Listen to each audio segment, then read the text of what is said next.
नमः।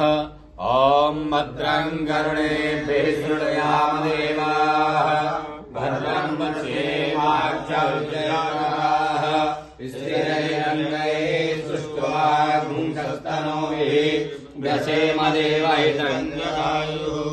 ॐ स्वस्ति न इन्द्रो वृषस्रवाः स्वस्ति नः पूषा विश्ववेदाः स्वस्ति नस्तारिक्षो अरिष्टनेमिः स्वस्ति नो बृहस्पतिर्दधातु। ॐ नमस्ते शान्ति शान्तिः।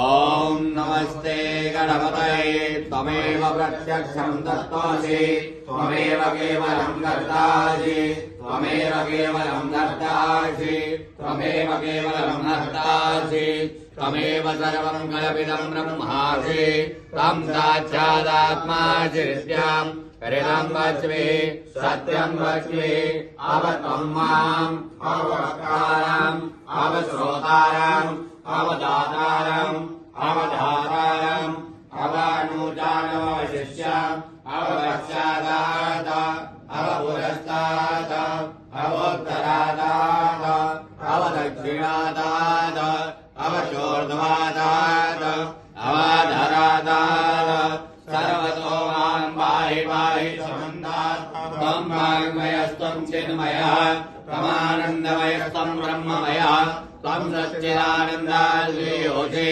त्वं प्रत्यक्षं ब्रह्मासि त्वं ज्ञानमयो विज्ञानमयोऽसि सर्वं जगदिदं तत्त्वो जायते सर्वं जगदिदं तत्त्वो तिष्ठति सर्वं जगदिदं त्वयि लयमेष्यति सर्वं जगदिदं त्वयि प्रत्येति त्वं भूमिरापो नलो निलो नमः त्वं चत्वारि वाक्पदानि त्वं गुणत्रयातीतः त्वं अवस्थात्रयातीतः त्वं देहत्रयातीतः त्वं कालत्रयातीतः